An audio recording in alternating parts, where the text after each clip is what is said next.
Boa noite a todos, sejam bem-vindos. É com muita alegria que o Programa de Apoio aos Cuidadores da Terapia Ocupacional, PACTO, iniciou o 9º dia do primeiro Web Seminário Internacional do Cuidado, que acontece com o apoio da Universidade Federal de Santa Maria e da Associação Brasileira de Alzheimer, Subregional de Santa Maria, Rio Grande do Sul. Gostaríamos de agradecer a presença de todos os inscritos nesta noite. Meu nome é Luca Machado, sou estudante do 6º semestre do curso de Terapia Ocupacional da Universidade Federal de Santa Maria e sou integrante do Programa de Apoio aos Cuidadores da Terapia Ocupacional, o PACTO, e eu serei mediador desta noite. Como auxiliar técnica, temos a Karine D'Ambrosio, também estudante de Terapia Ocupacional e membro do PACTO. Lembrando aos nossos inscritos que, para confirmar sua presença, é necessário assinar o formulário que será disponibilizado ao final de todas as palestras até às 22 horas, horário de Brasília. Para obter o certificado de 20 horas, é necessário cumprir 75% da carga horária total, ou seja, os 8 dias. Caso você tenha alguma dúvida ou questão referente às palestras, será disponibilizado no chat um formulário para perguntas que serão respondidas ao final da última palestra, sendo desconsideradas as que não estiverem no formulário. O mesmo também já foi disponibilizado no e-mail dos inscritos. Conforme acordado previamente com os palestrantes, as palestras serão gravadas e disponibilizadas no canal do YouTube do Pacto UFSM, por uma semana após o término do evento. Enviaremos o link de acesso por e-mail e postaremos em nossas redes sociais. Convidamos então a doutora Mônica Braun Alencar Leão da Costa para introduzir o eixo Ações de Apoio, Cuidado e Capacitação para Cuidadores de Idosos, com o tema Estratégias de Coping de Cuidadores de Pessoas com Demência. A doutora Mônica Braun é terapeuta ocupacional, possui pós-graduação em Educação e Saúde Pública, mestre em Gerontologia Social, especialista em Terapia e Reabilitação em Terapia Ocupacional, doutorando em Gerontologia e Geriatria. Além disso, professor adjunto convidado na Escola Superior de Saúde de Leiria. E membro colaborador e investigador no Centro de Investigação em Tecnologias e Serviços de Saúde da Universidade do Porto, o Sinteses. Seja bem-vinda, doutora Mônica, em nome do Pacto. Agradeço por estar aqui conosco hoje e agora lhe convido para iniciar a sua fala.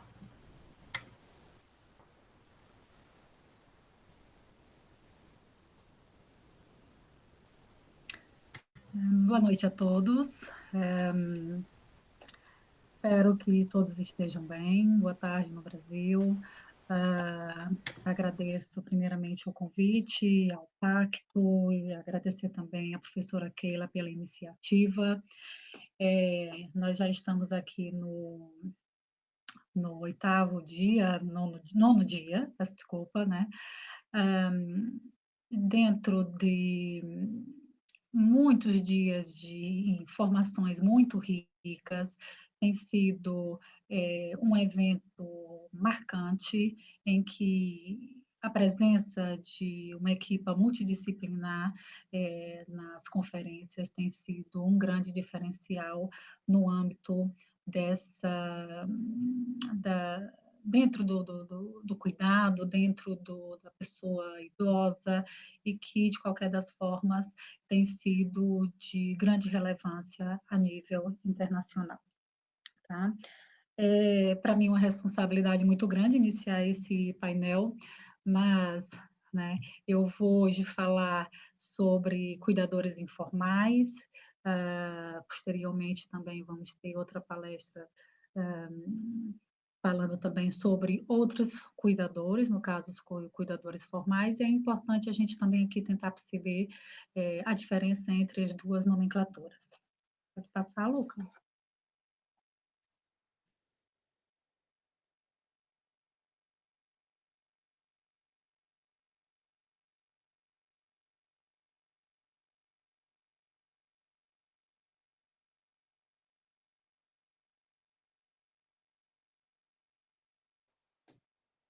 Luca?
Ok, pronto, muito bem. Então, eu vou hoje falar sobre estratégias de coping dos cuidadores informais de pessoas com demência. É um tema que eu tenho estudado, foi no período do doutoramento, eu estou aguardando a defesa. Trouxe esse tema porque é um tema em que precisamos estar atentos a questões das adaptações de coping da pessoa com demência, né, mas necessariamente também dos cuidadores informais. Entendendo um bocadinho, assim, o cuidar. O cuidar é chamado também o trabalho com amor, e ele pode ser definido como uma variedade de experiências humanas e que tem a ver com o sentimento de preocupação e o cuidado e o bem-estar dos outros. Ele ocorre por uma força que move a capacidade humana de cuidar, evocando a estabilidade em nós e nos outros. E, claro, também satisfazendo uma resposta a algo ou alguém que importa, atualizando também o nosso potencial para cuidar. O cuidar também é um ato inerente na vida. É o resultado de uma construção de cada situação para promover, proteger e preservar a humanidade. Também, pensando aqui um pouquinho no cuidar como ocupação, ele é também diferenciado como uma coocupação que envolve a participação ativa, tanto por parte do cuidador, como também pela pessoa de quem recebe os cuidados. E aí, o cuidador informal. Quem é esse cuidador informal? O cuidador informal, ele refere-se às pessoas não remuneradas, tais como membros da família, amigos, vizinhos que fornecem cuidados no domicílio.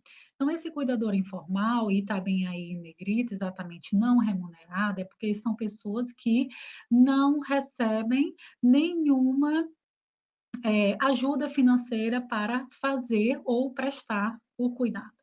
E aí, Nery e Carvalho, eles vão diferenciar os cuidadores informais em cuidador primário, um que é depositado toda a responsabilidade pela prestação de cuidados, e esse cuidador primário, ele é geralmente aquela pessoa que assume de forma integral todo o cuidado. E depois o cuidador secundário, que é aquele que ajuda de forma ocasional. Geralmente, quando o cuidador primário não consegue prestar o cuidado numa determinada momento, num determinado momento, vem o cuidador secundário, que também é uma pessoa muito próxima. E, por vezes, também ainda aparece o cuidador terciário, que vem em situações de emergência, quando nem o cuidador primário pode, nem o cuidador secundário.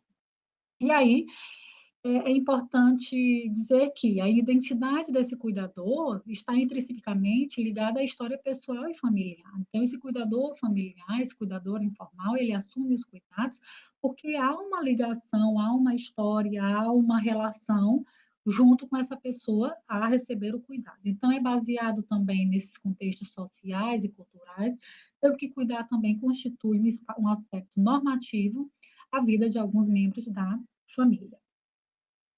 E aí, quando a gente vai ver os determinantes da adoção do papel do cuidador informal, a gente tem que identificar aqui as principais razões para assumir esse papel. Então, geralmente, né, e o Siqueira define muito bem,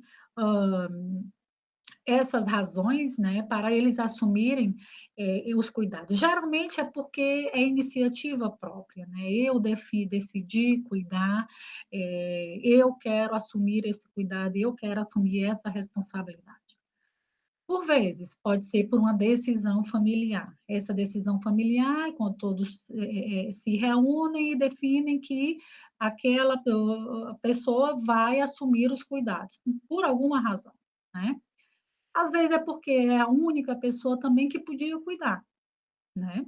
Ou apenas também pela solicitação da pessoa dependente, geralmente uma pessoa quer ser cuidado pela filha tal ou pelo sobrinho tal, e às vezes consegue identificar. Mas aí Martin relaciona também ainda 4 fatores que são fundamentais para esse cuidador assumir essa prestação. A relação familiar, geralmente são as esposas, filhos, né, que assumem esse cuidado. A coabitação. A coabitação é um fator também essencial para adotar o papel de cuidador, porque a coabitação vai determinar que ou o idoso vai para a casa da pessoa, do cuidador, ou o cuidador vai para a casa do idoso. São duas formas que pode acontecer. E também algumas condicionantes, assim, além do mais, o gênero do cuidador, que geralmente são as mulheres. Mas aí, o processo de transição para fazer esse papel de cuidador, ele é um bocado complexo, né. Então, ele envolve muitas variáveis com influência mútua e valores preditivos diferentes em função do cuidador, da pessoa cuidada e do contexto que se desenvolve a prestação de cuidados, tá. E aí cada pessoa tem um repertório muito próprio que vai lhe possibilitar reagir de forma diferente a situações, às vezes, muito semelhantes. Pode utilizar recursos adaptativos para restabelecer o quê? O equilíbrio necessário. E aí, o Siqueira também desenha um modelo, né, de equilíbrio, que é o Five Balance Point, em que é o ponto de equilíbrio em que as necessidades do cuidado, da prestação de cuidados, ela tem que haver um equilíbrio entre as necessidades tanto do cuidador como as necessidades da pessoa cuidada. Mas é importante que, e convém saber que as pessoas, quando assumem o papel de cuidador, eles têm aqui que ter algumas competências, e eles assumem, ou então já têm essas competências, ou às vezes eles vão adquirindo essas competências ao longo do processo do cuidado. Muitas vezes é a questão de informação, o saber fazer, o saber saber, né, saber as informações, fazer também, algumas, não digo técnicas, né, mas eles vão aprendendo a lidar com aquela pessoa, assumindo ali algumas técnicas, né, que eles mesmos vão, ao longo do tempo, eh, adquirindo, né, e que, claro, vão se tornando mais fáceis durante o dia a dia, essa rotina de cuidados. Pois bem, e aí cuidar de uma pessoa com demência, nós estamos aqui falando do cuidador informal, de uma pessoa com demência. E aí é importante saber que cuidar de uma pessoa com demência é um processo muito dinâmico e muito complexo, porque a demência ela tem várias fases, né, e algumas nuances, e então não é assim um processo tão linear, tá? E aí não é um processo também passivo de programação, devido à progressão e evolução da doença. E aí muitos cuidadores, mesmo assim, né, são motivados a ajudar por sentimentos de afeição, obrigação, por uma forte identificação com a cultura, os valores e as crenças. E aí foi feito um estudo, que é um recorte na realidade, a junção desse estudo de coping com outros estudos que eu poderia aqui apresentar também no âmbito da qualitativa. E eu estudei Nós estudamos aqui quais eram as motivações dos cuidadores informais, das pessoas com demência, para assumirem esse cuidado, né? E nós fomos ver aqui, e vejam na tabela, né, que afinal prevalece as razões emocionais, né? O amor, o patrimônio, o compromisso, a retribuição, mas também, né, o dever e a responsabilidade, como o dever, o moral, a responsabilidade, a obrigação, também, às vezes, pela vontade dos pais, que foi uma das situações que eu falei, né, o próprio pessoa cuidada vai dizer: "Eu quero ser cuidado por", tá? Assim como a disponibilidade e como também o sentimento de caridade. E aí, esse tema foi até falado também como paradoxo do cuidado, porque todo mundo liga o cuidado sempre à sobrecarga, ao estresse do cuidado, mas nesse estudo nós conseguimos verificar que, apesar de toda a sobrecarga, de toda essa complexidade do cuidado, as razões emocionais prevaleciam, que no caso, né, aqui, amor, muitas vezes referenciados aqui pelas esposas e pelas filhas, a grande maioria do sexo feminino, questão do matrimônio, claro, as esposas, né, o compromisso de esposa e de filha, mas também uma retribuição. E engraçado aqui, como também a questão do dever moral, eu tenho o dever moral muito sublinhado aqui também pelas esposas. E aí, quando essa pessoa vai assumir esse cuidado, por muito motivada que ela esteja, há sempre mudanças também nesse cotidiano, né? E a gente é, tem um olhar muito focado, né? Nós que às vezes quem está na clínica tem um olhar muito focado para a pessoa com demência ou aquela pessoa idosa, e muitas vezes os atendimentos são sempre muito focados naquela pessoa, né? E ela vai acompanhada com o cuidador. E eu, numa das entrevistas que fiz a alguns cuidadores, eh, ela acabou que falou que nunca perguntaram como é que eu estou, né, sempre pergunta como é que está o meu marido, que no caso era o marido que estava com demência, mas nunca me perguntaram como é que eu estou, tá. E aí assumir esse papel, claro que vai haver muitas mudanças, essas mudanças no cotidiano, é claro que vão influenciar, diretamente e indiretamente a vida, né, dessa pessoa, causando mudanças importantes e que nem sempre são passíveis de escolha ou aquelas que a gente deseja, né. A Bauab e Emel são autoras que falam muito bem do cotidiano do cuidador, elas fizeram uma pesquisa tanto falando das mudanças do cotidiano do cuidador informal e do cuidador formal, e elas relatam muito bem quais foram as atividades que foram modificadas quando elas assumiram esses papéis. E aí o cotidiano de quem cuida e suas ocupações, assim também como as atividades pessoais, acabam sendo substituídas sempre pela responsabilidade de cuidar, causando também algumas implicações. E esse encargo de cuidar de idosos demenciados também pode gerar algumas alterações nas condições físicas e psicológicas desses cuidadores, e que tornam-os também vulneráveis, ou seja, aquela pessoa com demência exige, né, está a necessitar de atenção, mas aquele cuidador também já é alvo de atenção, já é alvo de cuidado, né, porque ele pode desenvolver nesse processo depressão, estresse, tem uma menor qualidade de vida, aumentar a nível de ansiedade, né, uma diminuição da percepção de vida, de saúde, peço desculpa, e também, claro, a qualidade de vida.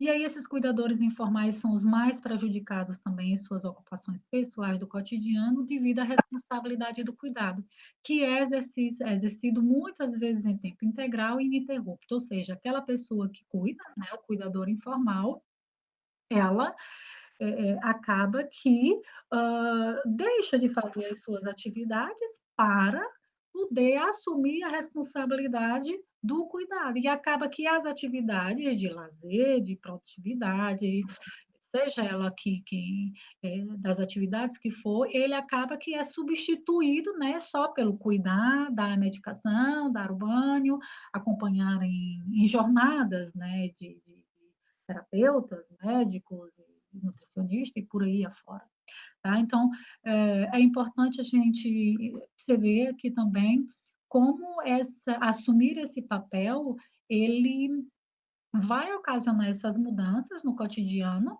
e a gente aqui tem que tentar perceber e quais atividades é que está tendo maior interferência, né, no cuidador, que ele está realmente deixando de fazer, digamos assim.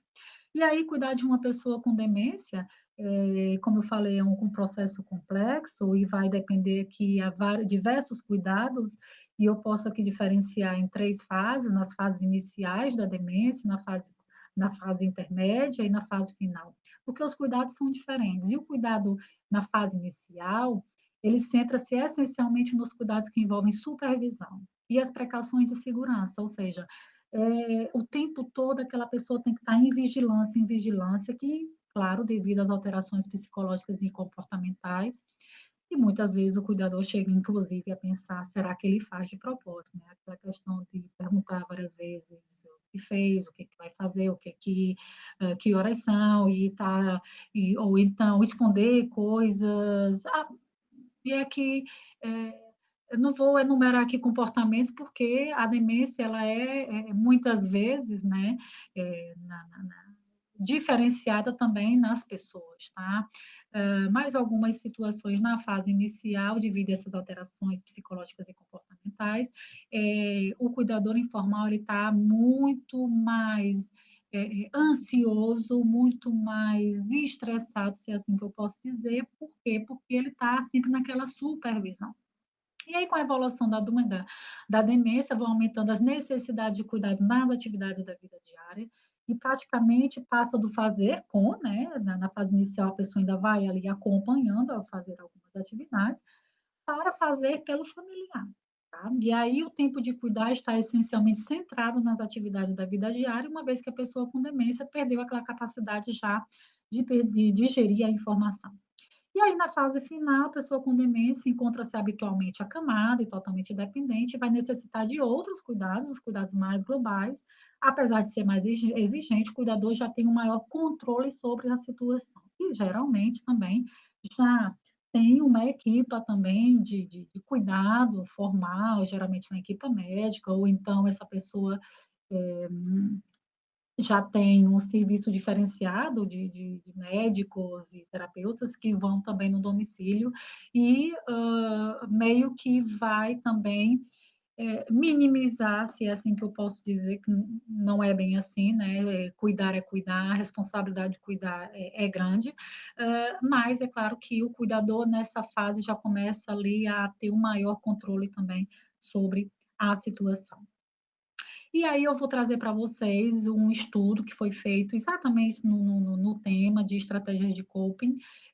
Trouxe esse tema muito porque era algo inovador, digamos assim, até porque esse estudo foi feito no âmbito de uma participação de cuidadores informais num grupo de ajuda mútua. E eu vou aqui, ao longo da minha fala, também ainda poder aprofundar um pouquinho mais, né? Então, o enquadramento do estudo é que os cuidadores poderiam estar melhor equipados se tivessem maneiras mais eficazes a lidar com o estresse do cuidado, e aí as estratégias mais eficazes de coping para gerir esses papéis, né, minimizam os efeitos em seu humor e bem-estar geral. E o coping é definido como um conjunto de esforços cognitivos e comportamentais em mudança constante, que visam gerir algumas exigências externas como internas, né, consideradas como excedendo os recursos pessoais. Ou seja, quando eu não tenho recurso suficiente para pessoal para na gestão dessas exigências externas e internas que nós vamos ver, eu tenho que ver o meu processo de adaptação, como é que ele está a funcionar e naquela realidade minhas estratégias de coping, né, ou enfrentamento desses esforços todos. Então, o coping, ele é uma variável mediadora, ou seja, ela não é o resultado de. Então, ele é uma variável intermédia entre o acontecimento e os resultados, ou consequência a termo desses acontecimentos. E aí eu trago o Stress Process Model, que fala, se a gente tivesse muito tempo, passaríamos aqui alguns minutos a divagar sobre essa imagem, que é o modelo de Stress Process Model de Perlan e seus colaboradores, que fala um pouco do contexto do cuidado. No contexto do cuidado, está aí o cuidador informal, com a idade, com o gênero, com a relação, com a situação de emprego, enfim. E aí, embaixo desse contexto do cuidado, existem as tais variáveis estressoras, que é alterações comportamentais, a próprio nível de dependência, e existem ainda as variáveis estressoras subjetivas, e aí são a sobrecarga, o estresse, a ansiedade. E aí, ao lado, né, os recursos que nós utilizamos, né, no dia a dia para vencer os fatores estressores, sejam eles, né, os subjetivos, que é nesses que a gente geralmente vai atuar, né, com as estratégias de coping, para o quê? Para melhorar as variáveis de resultado, que é qualidade de vida, saúde, enfim. Isso é apenas uma imagem, mas a gente vai poder entender melhor agora também. Então, o coping é concebido como um conjunto das estratégias utilizadas pelas pessoas para adaptarem-se a circunstâncias adversas. Então, as pessoas elas adotam estratégias de resolução de problemas e de emoção, é, com a predominância de uma forma sobre a outra determinada por características pessoais. Então, uma abordagem ativa e focada no problema para condições de estresse pode atuar como fator protetor para os cuidadores de pessoas com demência. E o coping focado na emoção pode representar risco associado a níveis mais altos de angústia. E aí, Carla identificou 14 estratégias distintas de coping. Nós temos 14 estratégias.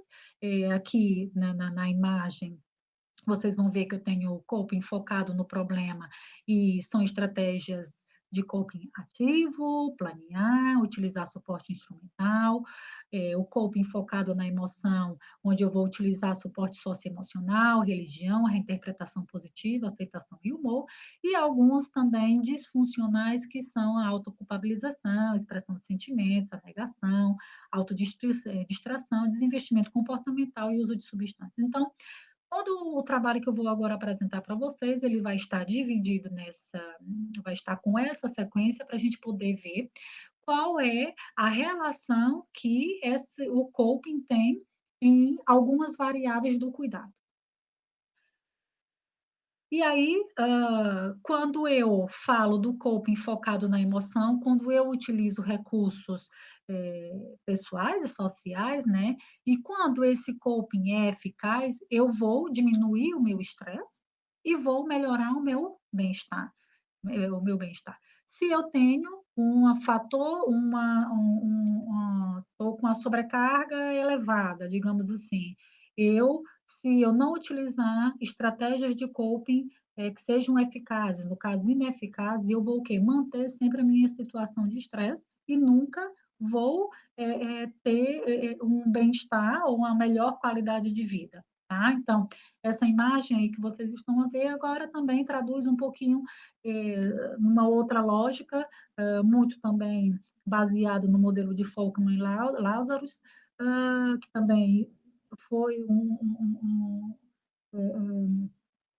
foi posterior ao Stress Process Model, que eu acabei de apresentar para vocês, e então, o coping, dependendo dos recursos pessoais que eu tenho, tá? Ele pode ser eficaz ou ineficaz, e aí eu vou também ver qual é a minha resposta e a minha adaptação também aos fatores de estresse.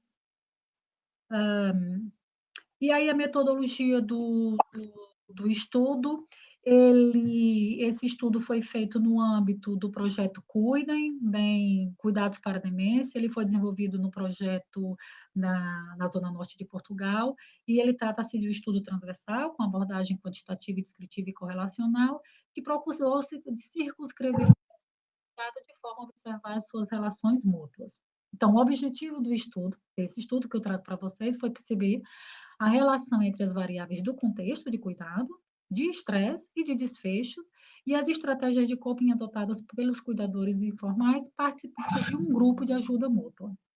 E aí, eu vou sublinhar o que são as variáveis de contexto, o que são as variáveis de estresse e as variáveis de desfecho. As variáveis do contexto do cuidado foram aquelas que estavam ali naquele modelo, como idade, gênero, tempo como cuidador, a relação com a pessoa com demência, a coabitação, o tempo gasto nas atividades da vida diária, as atividades instrumentais e a tal supervisão. As variáveis de estresse estão aí, são a sobrecarga, ansiedade e depressão. Podemos aqui até falar, voltando aquele para o modelo de Perlan, variáveis de estresse subjetivas. E aí as variáveis de desfecho são aquelas últimas variáveis, que é como é qualidade de vida, a autopercepção de saúde, enfim. E aí, para toda a recolha de dados foi, claro, feita através de alguns questionários sociodemográficos, o COPE, para avaliar o próprio coping, a sobrecarga do cuidador, desarite, ADES, ansiedade e depressão, e o UCO-BREV, assim, de uma forma bem resumida. E aí a amostra estudada, ela vai de acordo com a literatura em que da grande maioria, né, dos 38 participantes, né, em sua grande maioria são mulheres, 76,3%, com idade média de 61,9 anos, que prestam cuidados há pelo menos 91,2 meses. Grande parte são cônjuges, né, são as esposas e filhos, que residem com a pessoa com demência, 89,5%, ou seja, residem naquela questão da coabitação, com uma periodicidade de cuidados ininterrupta, ou seja, todos os dias da semana, exceto em situações esporádicas. E aí, só para fazer uma referência, o que é que são esses gramas? Então, esses cuidadores informais estavam participando de grupos de ajuda mútua, que são uma solução de apoio social que funciona em contexto de suporte da comunidade, com raiz de caráter voluntário, e surgem quando o conjunto de pessoas eles sentem necessidade de partilhar as suas vivências e, em conjunto, descobrem soluções para os seus problemas. Então, os grupos de ajuda mútua foram feitos em 6 unidades de saúde na zona norte de Portugal, e que esses 38 participantes, foi o nosso grupo experimental, eles essa recolha foi feita após 6 meses o início do estudo. Então, já tiveram a intervenção, tá? Tiveram a intervenção e a gente fez a recolha 6 meses após a intervenção. E então, podemos ver aqui, né, que dentro das variáveis de contexto, a idade apenas tem uma correlação negativa aqui com a autoculpabilização e expressão de sentimentos. Quanto maior a minha idade, menor a minha autoculpabilização. E quanto maior a idade, menor era a minha expressão de sentimento. O gênero também teve aqui, e aqui eu posso dizer que as mulheres utilizaram melhor o suporte socioemocional, e está aí o caráter da religião também bem enfatizado. Aqui, curiosamente, as estratégias de coping não têm correlação nenhuma com a relação com a pessoa com demência, mas a coabitação ela tem uma relação positiva com a expressão de sentimentos. Então, aquela pessoa que coabita tem utiliza maiores estratégias de coping como a expressão de sentimentos. E aí, outras variáveis de contexto ligadas ao tempo. O tempo em que posso aqui falar muito bem da Elciana Bezerra, que fala tanto no tempo do cuidador, né? E claro que toda vez vejo o estudo que fala sobre o tempo, claro que me remete a Elciana, pela preocupação dela do tempo de cuidado, né? E aqui podemos ver também que o tempo de cuidado, o tempo como cuidador não teve nenhuma correlação positiva, né? Mas o tempo gasto nas atividades da vida diária, eles puderam utilizar mais estratégias de corpo de suporte socioemocional, assim como o tempo de supervisão, eles puderam também utilizar, mas aqui já com um fator negativo, ou seja, uma correlação negativa. Então, quanto maior o tempo de supervisão, menor as minhas estratégias de humor, né, de coping do humor. E aí também a questão, quanto maior o meu tempo de supervisão, menor a minha autoculpabilização e menor também as minhas expressões de sentimentos. Essas foram as variáveis de contexto. Se a gente for ver aqui nossas variáveis de estresse, sobrecarga, ansiedade e depressão. E aqui um resultado bem interessante do estudo é que todas as variáveis, né, sobrecarga, ansiedade e depressão, com uma relação negativa, em que, com o coping focado no problema, ativo, planear e utilizar o suporte instrumental, quanto mais eu utilizo, se é assim que eu posso dizer, minhas estratégias de coping ativo, menor é a minha sobrecarga.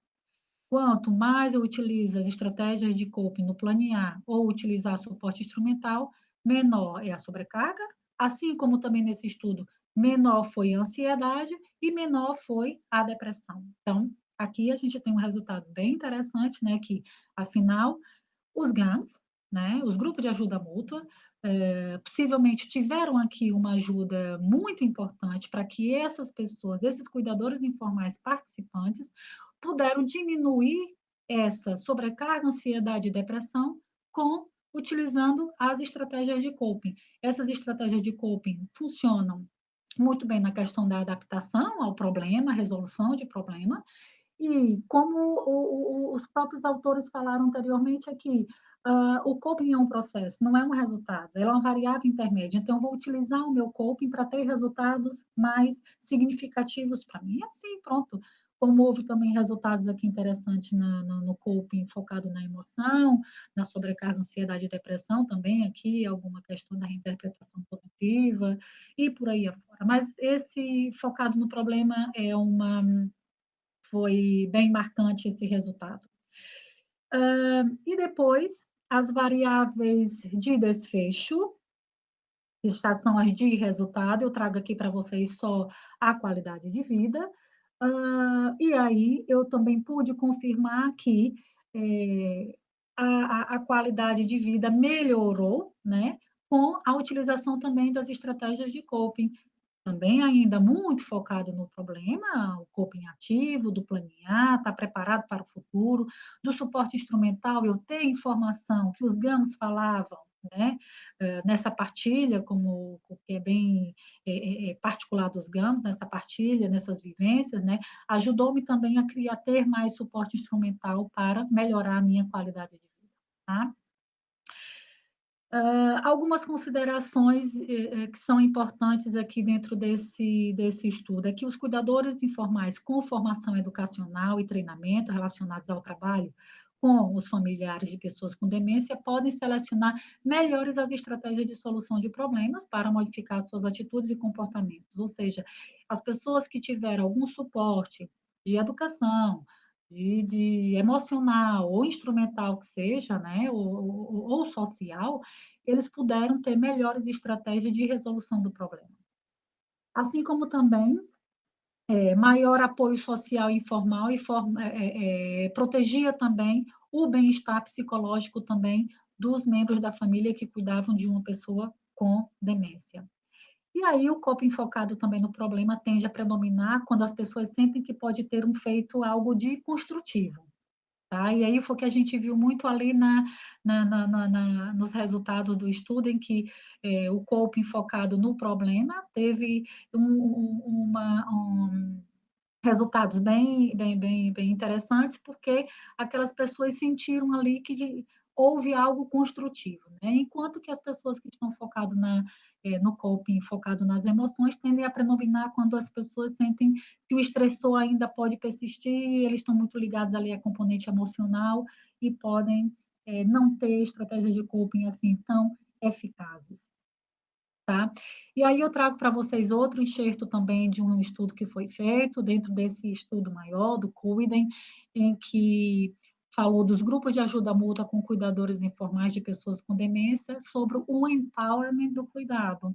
E aí também foi feito com uma outra amostra, uma amostra mais reduzida, porque já foi um estudo qualitativo, e foi muito interessante, porque ali, o que muitas vezes os números não dizem, né, na quantitativa, quando a gente vai para uma qualitativa e está ali numa escuta ativa também, ele e dá oportunidade também para os cuidadores falarem, é uma vivência, tão importante, tão rica, e foi muito rica para mim.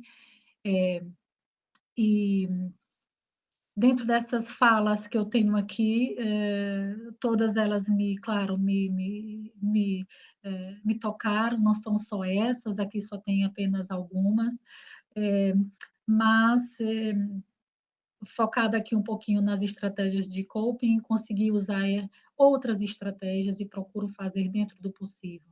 Ajudou a enfrentar as dificuldades e melhorou a minha qualidade de vida, foi muito positivo. Eu acho que também essa penúltima, quando fala que fiquei a sentir que tinha um apoio com essa participação, se tivesse uma dificuldade qualquer, sabia que tinha um grupo amigo para me aconselhar. Falamos de muita coisa, mas acho que o mais importante dessa fala é eu enriqueci mais como cuidadora, ou seja, aí aqui volta um pouquinho para aquele paradoxo do cuidado, em que no cuidado as pessoas encontram significado na vida, tá? É no cuidado que eles também vão encontrar um poder, né, um empoderamento, um empowerment, e que também os grupos de ajuda mútua também, claro que facilitaram também essas pessoas encontrar esse empowerment, né, esse algo que eles têm dentro, mas que não sabem utilizar, tá?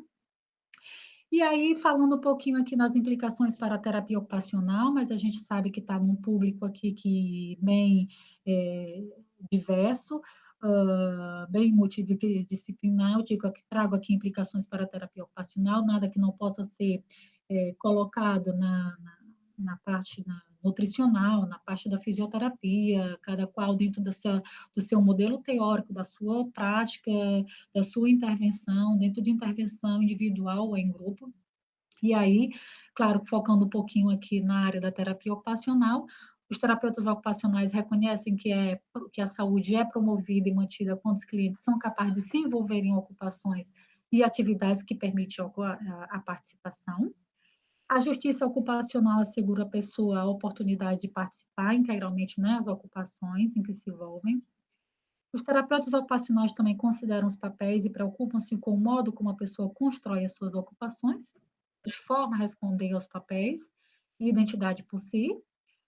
E a intervenção do terapeuta ocupacional deve ser dirigida à promoção da saúde, como um processo que capacita a pessoa a ganhar controle, a melhorar a sua saúde, ou seja, aí também a tal empoderamento do empowerment, no caso, em que ele ganha controle e começa a melhorar tanto a sua vida, a sua saúde, a sua qualidade de vida, como também da pessoa cuidada.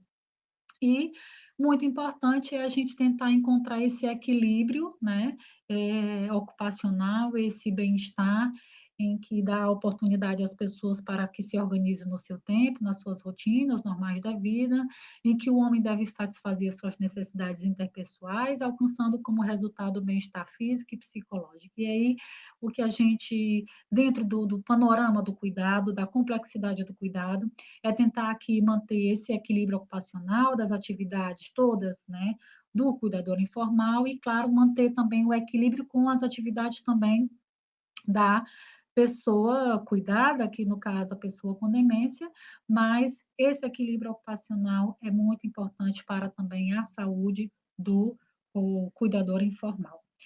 E agradeço a todos a vossa atenção e tu tá aqui o meu e-mail, qualquer questão também que não conseguirem falar aqui no âmbito do seminário, estarei também disposto, claro, a respondê-las por e-mail, se caso precisem.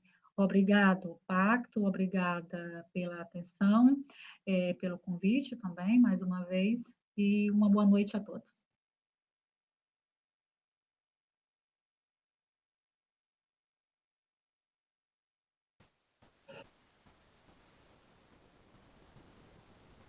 Certo, então, doutora Mônica, agradecemos imensamente a presença, sua ilustre presença, e obrigado por se disponibilizar a estar presente nesse dia, nos presenteando com seu enorme conhecimento. Sem dúvida, não é que envolver a comunidade, a família e vários outros fatores, fornecendo orientações, desde as básicas até as mais amplas, que possam minimizar as dificuldades no processo de cuidar e contribuir para o bem-estar dos cuidadores. Esse enfrentamento é essencial. Então, seguindo a nossa programação de hoje e para dar seguimento ao eixo Ações de Apoio, Cuidado e Capacitação para Cuidadores de Idosos, convidamos a professora Andrese Carboni Anversa e a professora Danise Aparecida Risetti, com o tema Formação Técnica de Cuidadores de Idosos. A professora Andrese Anversa é graduada em Terapia Ocupacional pela Universidade Federal de Santa Maria, mestre em Distúrbios da Comunicação Humana pela mesma instituição e professora do curso técnico em Cuidados de Idosos do Colégio Politécnico da UFSM. A doutora Danise Risetti é graduada em Fisioterapia pela Universidade Federal de Santa Maria, especialista em Gestão em Saúde pela Universidade Federal do Rio Grande do Sul, mestre e doutora em Bioquímica pela Universidade Federal do Pampa, professora e coordenadora do curso técnico em Cuidados de Idosos no Colégio Politécnico da UFSM. Professora Andrese, professora Denise, em nome do Pacto, eu agradeço a presença de vocês aqui hoje conosco e agora as convido a iniciar a sua fala.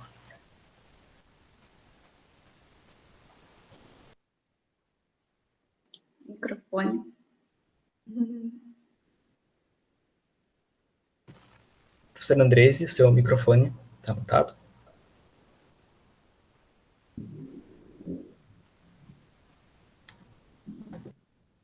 Oi, me escutam? Sim.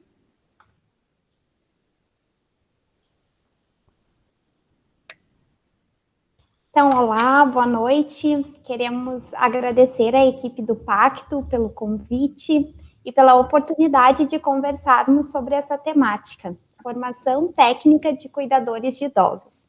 Nós vamos expor um panorama geral e a nossa experiência como docentes do Colégio Politécnico da UFSM. Serão abordados os seguintes itens: cenário brasileiro diante do envelhecimento populacional, o conceito de cuidador formal, o cuidador formal na classificação brasileira de ocupações, o projeto de lei que visa regulamentar a profissão de cuidador, como tem sido a formação de cuidadores no Brasil, a nossa experiência como curso técnico em cuidados de idosos e algumas considerações finais.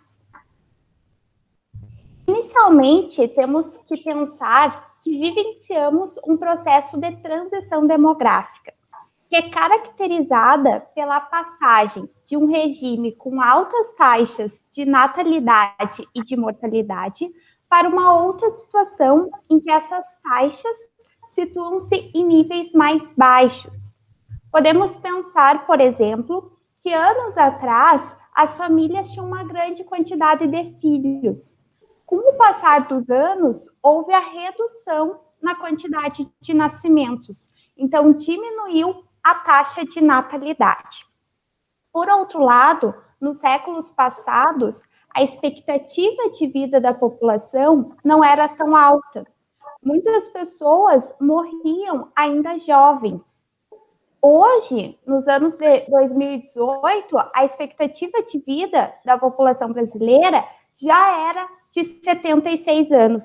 Então, aconteceu também uma diminuição nas taxas de mortalidade.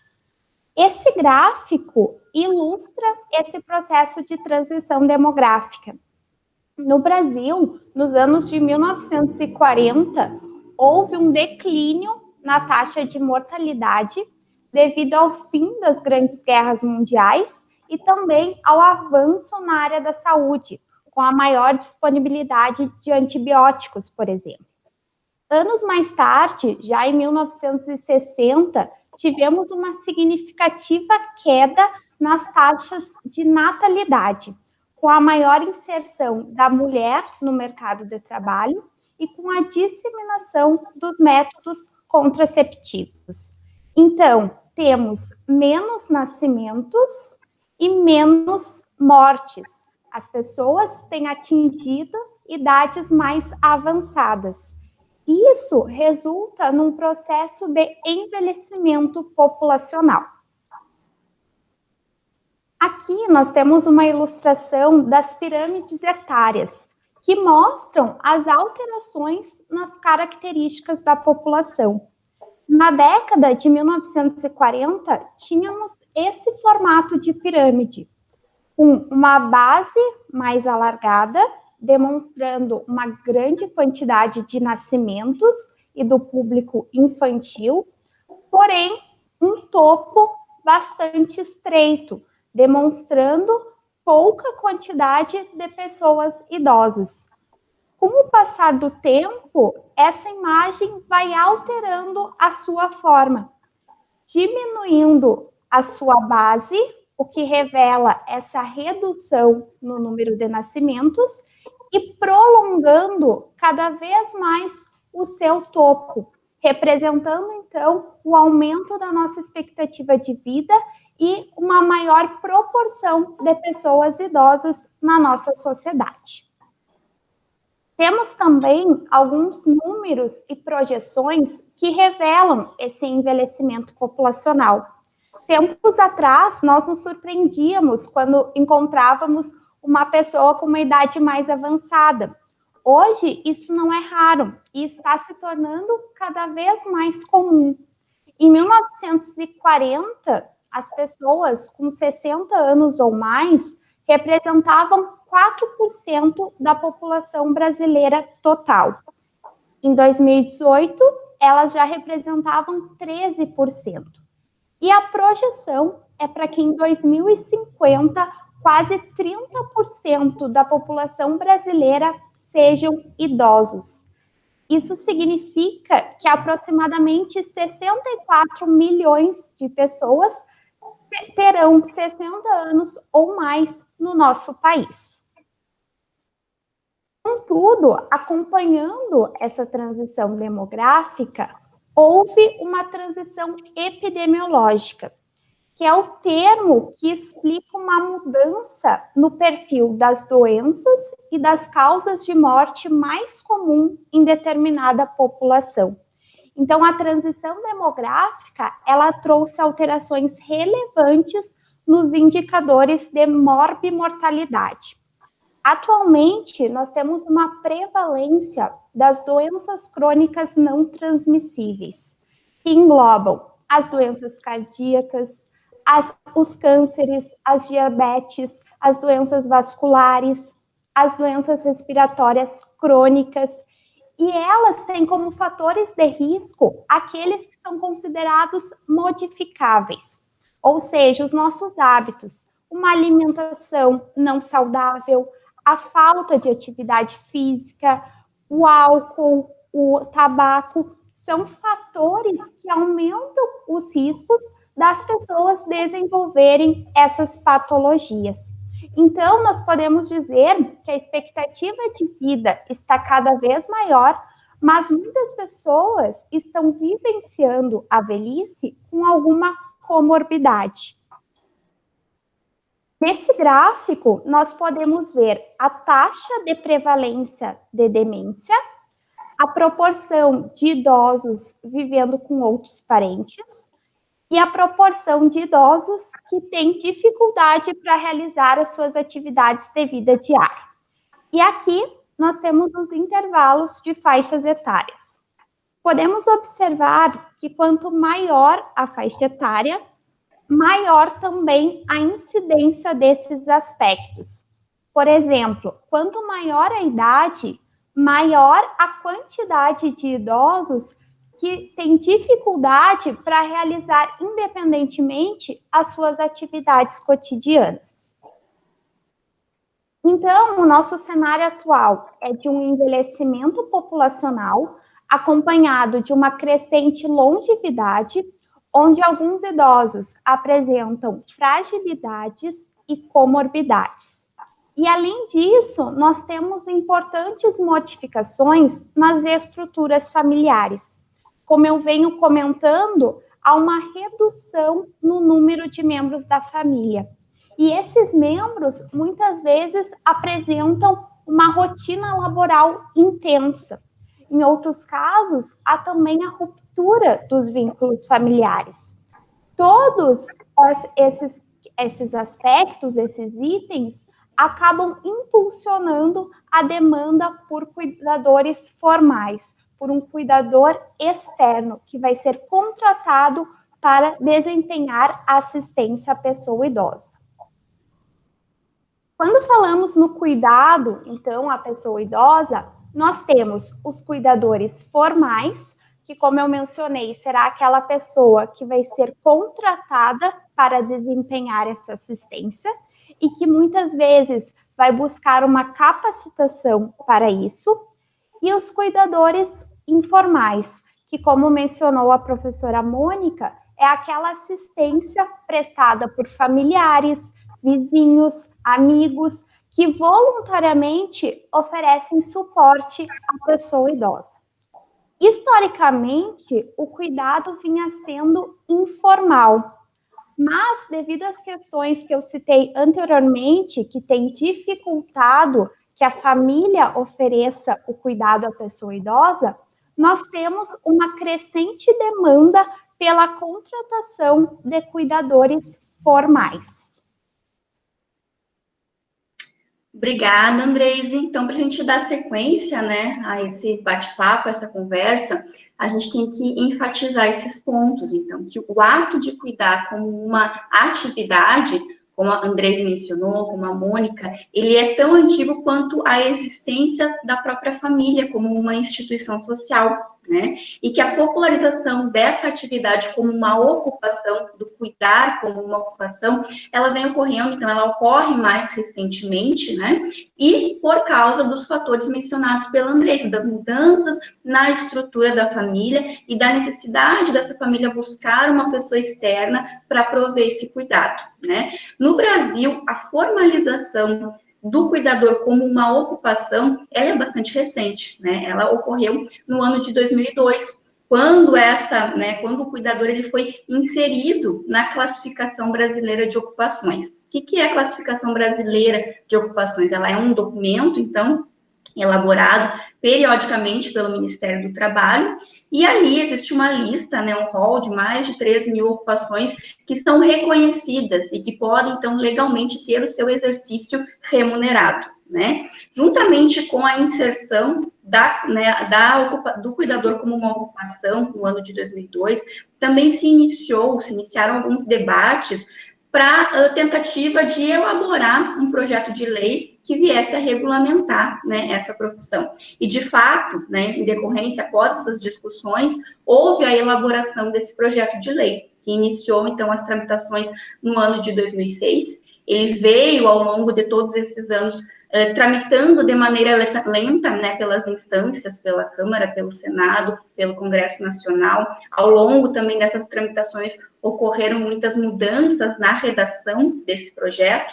Houve também a consulta da sociedade por meio de audiências públicas, né, por meio de consultas pela internet, até que, em julho do ano passado, esse projeto, então, foi aprovado pelo Congresso Nacional sob o número 11/2016, né? Porém, um mês depois, ele foi vetado pelo presidente, né? Então, ele foi vetado na sua íntegra, sob a alegação de que isso iria ferir o livre direito profissional, né, do brasileiro. Então, ao longo dessa fala, a gente vai enfatizar para vocês a importância, né, que há na regulamentação, no reconhecimento do cuidador como uma profissão, né? Tanto para a valorização desse profissional, para a proteção das relações trabalhistas que se encontram hoje em dia um pouco fragilizadas, né? E também, claro, aqui, né, buscando o nosso tema, para padronização, para solidificação das diretrizes curriculares, né, que regem os cursos de formação, certo? Então, atualmente, o que rege, o que normatiza, né, o cuidador, né, a ocupação de cuidador, é o que consta na CBO, na Classificação Brasileira de Ocupações. Ele segue sendo uma ocupação, devido à falta de regulamentação, ele não é considerado hoje em dia uma profissão, né? Na CBO, o cuidador de idosos, ele está dentro de uma família maior de cuidadores, né, que engloba, então, crianças, jovens e adultos, tá? A CBO, ela traz uma descrição bastante ampla sobre o papel do cuidador. Então, ela menciona que o cuidador, ele tem o papel, a função de zelar, promover ou estimular o bem-estar do idoso, por meio de ações de saúde, de alimentação, de higiene, de educação, de cultura, de recreação, de lazer. Então, veja a amplitude, né, a multidimensionalidade dos aspectos, a própria CBO acompanhando, né, essas demandas da sociedade, essas modificações sociais, já insere essa multidimensionalidade do envelhecimento e introduz, então, esse papel bastante amplo para o cuidador, né? Além disso, é mencionado na CBO e os objetivos do cuidado prestado, eles vão ser estabelecidos pelo empregador, né? Então, pelas instituições que empregam ou pelos responsáveis diretos, no caso, a família, se é um cuidador domiciliar, né? Então, esse aspecto, esse tema, ele gera, assim, um pouco de margem para que ocorra pactuações entre empregador e empregado, né, sobre os limites do cuidado. E isso, algumas vezes, pode gerar um pouco de dificuldade nessas relações trabalhistas, né? Tá?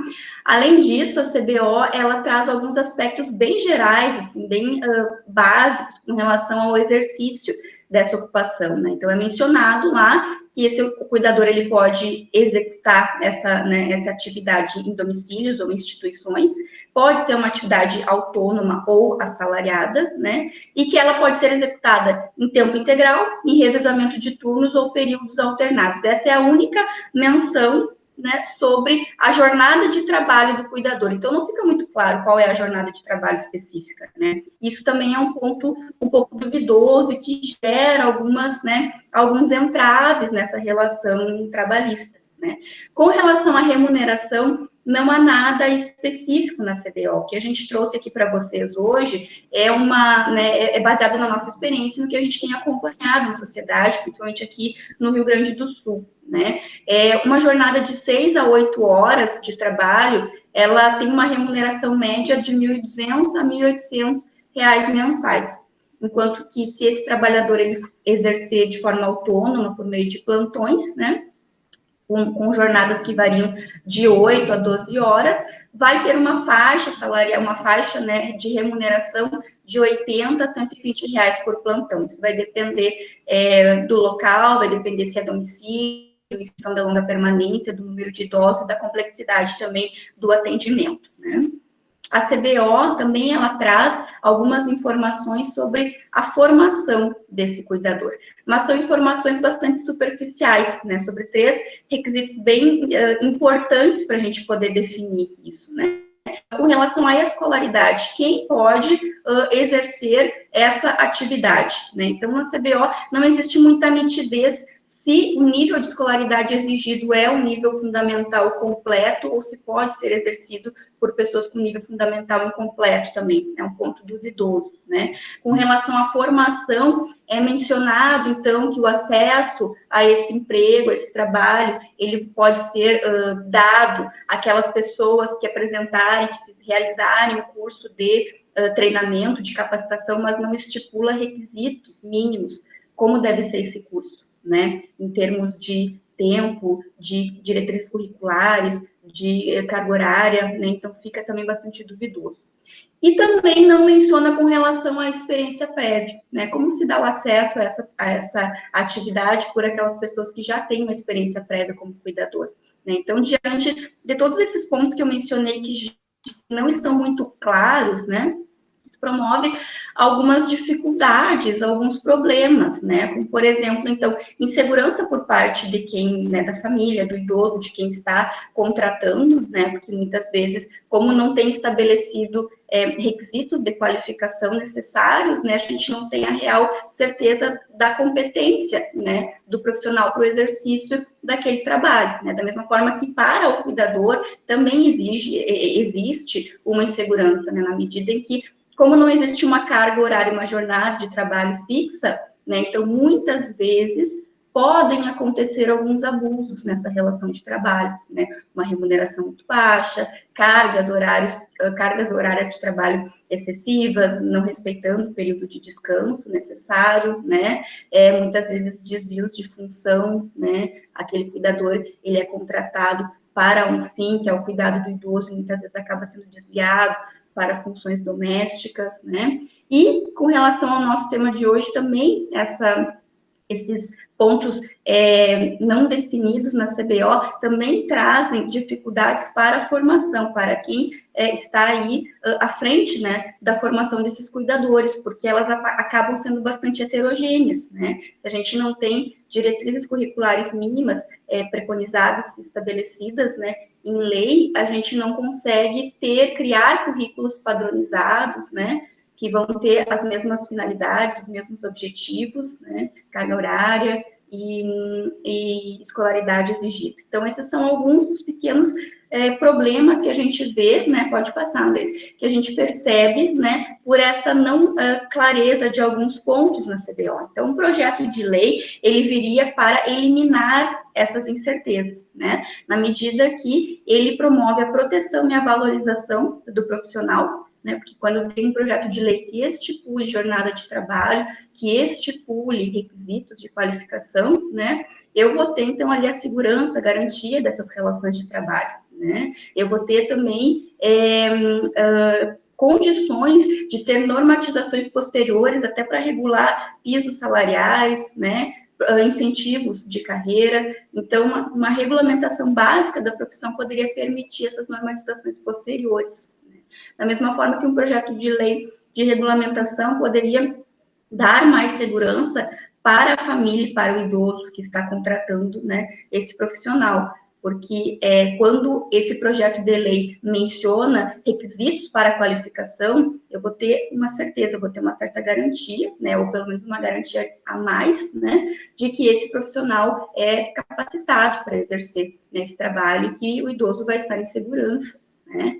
E da mesma forma que quando uma profissão ela é regulamentada em lei, também é necessário que haja, né, a fiscalização por um conselho de classe. Então, haveria, né, conselhos de classe fiscalizando esses profissionais, o que daria também bastante segurança para ambos os lados, para ambas as partes, né?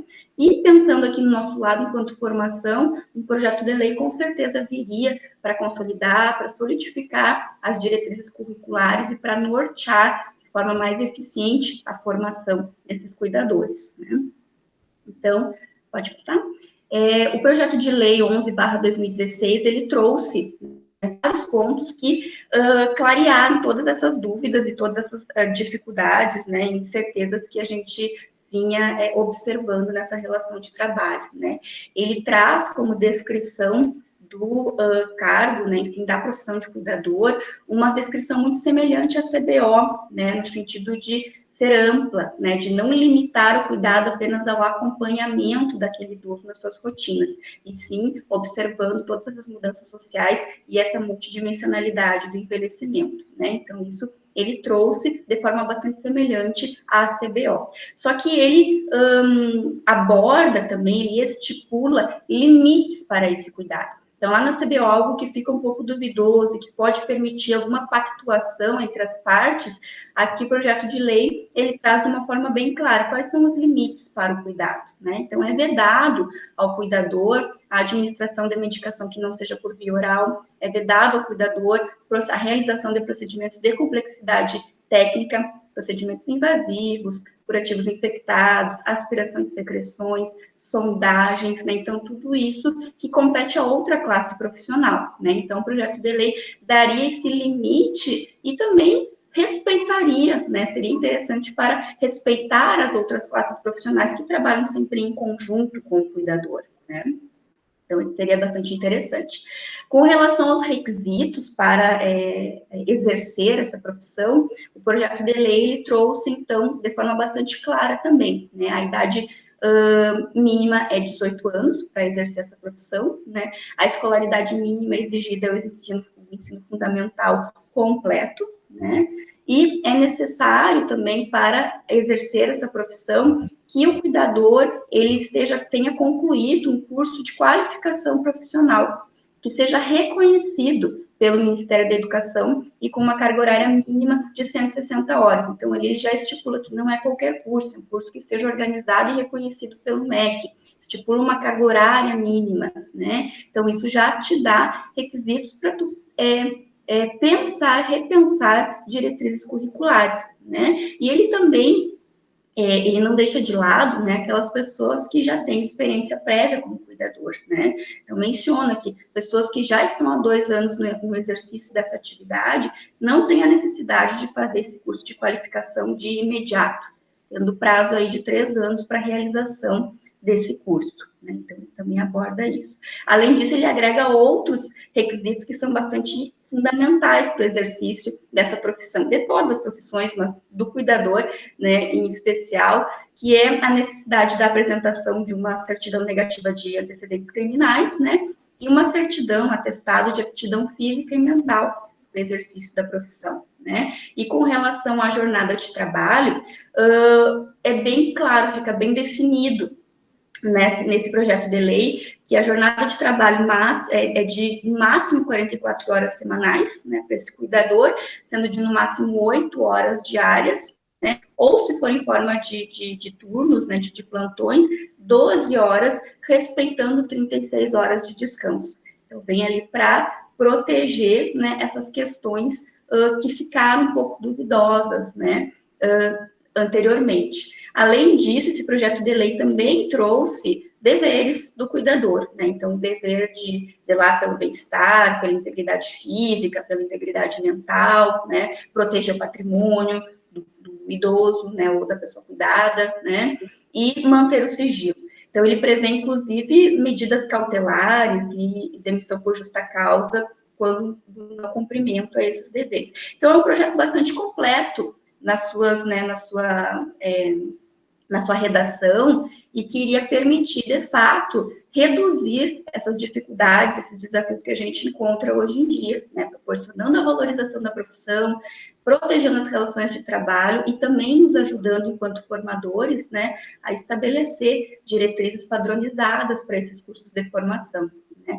Com relação à formação de cuidadores no Brasil, a gente tem que pensar, então, nesses processos, nessas mudanças sociais que aconteceram ao longo do tempo, que já foi abordado, né, pelas palestrantes anteriormente, que proporcionaram, então, uma mudança do que é considerado necessário para a qualificação desse cuidador, né? Então, o primeiro aspecto que a gente tem que considerar é a questão das mudanças na estrutura familiar, né? Então, hoje em dia, o que acontece? Por essas mudanças familiares, a gente tem que trazer uma pessoa de fora do âmbito familiar para exercer essa atividade remunerada. Então, a gente tem que pensar em competências, né, profissionais, requisitos que essa pessoa tem que apresentar, né? Além disso, um outro aspecto também que foi importante para essa mudança, né, da qualificação, que se pensa sobre a qualificação dos formadores, dos cuidadores formais, né, são as novas concepções adotadas para o processo de envelhecimento.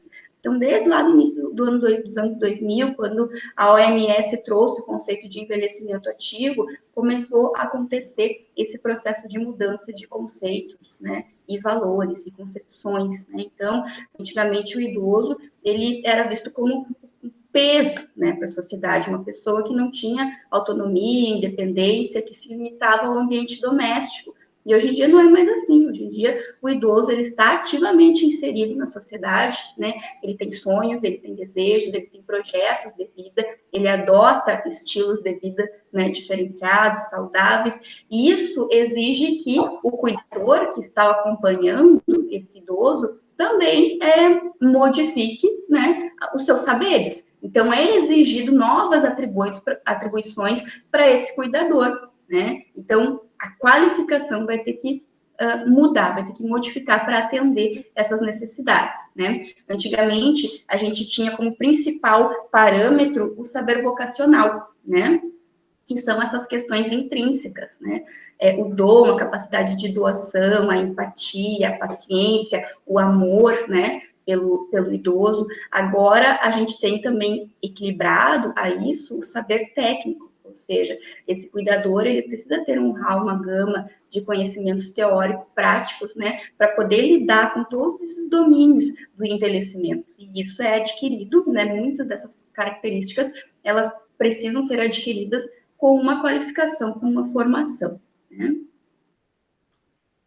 Então, nós temos aqui como habilidades e qualidades, né, que um cuidador deve apresentar, e que quando a gente pensa em formar cuidadores, a gente precisa estar voltado a essas habilidades e qualidades, né, na formação. A gente tem essas características divididas em 5 grupos, né? E elas estão ali presentes, tanto aquelas características intrínsecas, quanto aquelas extrínsecas, que são essas que a gente tem que buscar e trabalhar, né, quando a gente pensa em formação.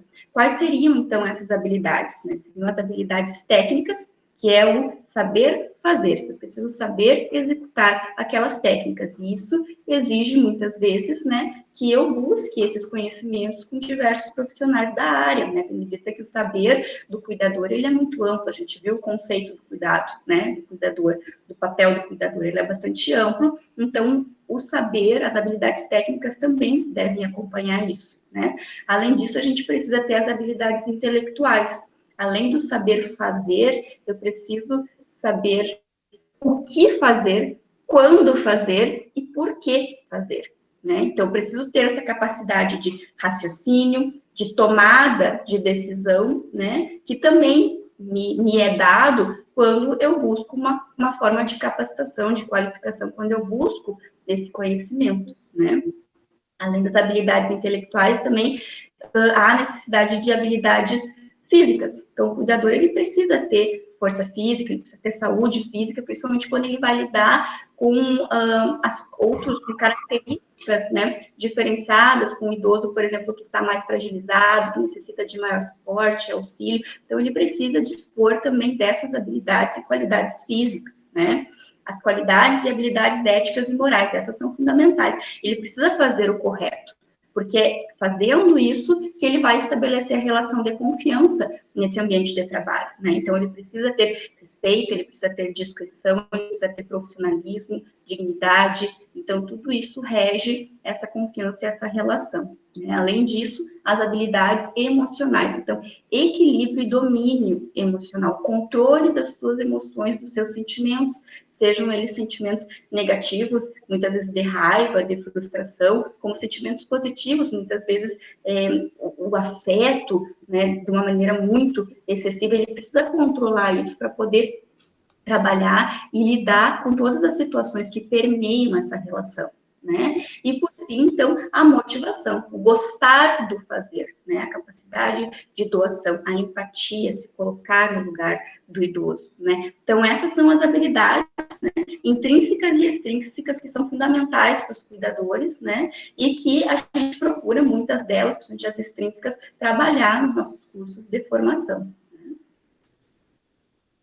Bom, então, falando em formação técnica, né, para cuidadores de idosos, todas as formações técnicas de nível médio do Brasil, elas são normatizadas pelo Catálogo Nacional de Cursos Técnicos, né? Então, ali no catálogo, ele é o referencial normativo que vai subsidiar tanto a implementação, né, o planejamento, quanto a implementação de todos os cursos técnicos. O catálogo, ele é periodicamente atualizado, porque ele segue e acompanha as demandas socioeducacionais, né? Então, muitas vezes surgem ocupações novas que precisam de uma formação técnica, então são inseridas no catálogo. Muitas outras vezes ocupações acabam sendo extintas, então são extintas do catálogo também. Ele está na sua terceira edição, a edição essa aqui foi elaborada em 2016, a primeira foi em 2008, a segunda em 2012, a terceira em 2016, e nós temos uma quarta edição que está por sair agora em 2020, né? E o curso técnico em cuidados de idosos, ele foi inserido no catálogo, então, na segunda edição, no ano de 2012. Né? Então, o catálogo, ele traz uma série de requisitos básicos para o que a gente chama de credencialismo educacional. Então, são aqueles requisitos básicos para que o curso técnico, ele seja registrado, reconhecido no Ministério da Educação, né? Então, ele traz questões relacionadas a uma carga horária mínima, que para o cuidado de idosos é 1.200 horas, né? Traz também questões relacionadas ao campo de atuação, ao perfil desse profissional, ao perfil do egresso do curso, né? E muitos desses requisitos, eles acompanham a normatização dessas profissões, né? As normas que regem o exercício profissional. Como no cuidados de idosos a gente não tem a normatização, então muitos desses requisitos acabam acompanhando a própria CBO, tá? Então, com relação ao perfil profissional do cuidador de idosos, do técnico de cuidados de idosos, presente no Catálogo Nacional de Cursos Técnicos, é elencado, então, um rol aí bastante grande, não vou ler todos, né, pela questão do tempo, mas muitos deles vieram da CBO, com alguns aprofundamentos, né? Então, quando nós pensamos em elaborar um curso de formação técnica para cuidados de idosos, né, a gente tem que contemplar, tem que construir um PPC, tem que construir diretrizes curriculares que contemplem esse perfil profissional, né? E muitas vezes, claro, a gente segue esse perfil profissional, mas também acaba associando a formação, a experiência da equipe, né? Mas esses itens, eles devem ser contemplados, tá? Então, quais são os desafios que a gente enfrenta atualmente, né? Pequenos entraves, né? Para a formação de cuidadores no Brasil, né? Então, o grande desafio, todos os desafios, todos os percalços que a gente enfrenta, eles estão em volta de um desafio maior, né? De um problema maior, que é a falta de uma regulamentação clara e específica, né? Então, a questão como a gente não tem essa regulamentação com essa clareza de detalhes, como eu já mencionei para vocês, as nossas formações, elas são bastante heterogêneas, né? Então, a gente tem um catálogo que nos dá uma carga horária mínima apenas, né? Que nos elenca ali alguns itens do perfil profissional, e isso faz com que as formações existentes no Brasil, elas sejam bastante heterogêneas, né? Tanto ali em nível de diretrizes curriculares, quanto objetivos, né, a carga horária máxima, a presença ou não de práticas, tudo isso acaba gerando dificuldades para a gente lidar com essas questões, porque acaba que muitas vezes, o que vai prevalecer? A formação e a experiência da equipe que está construindo o PPC, né? Então, esse é um grande desafio que a gente precisa estar sempre pensando e repensando, né?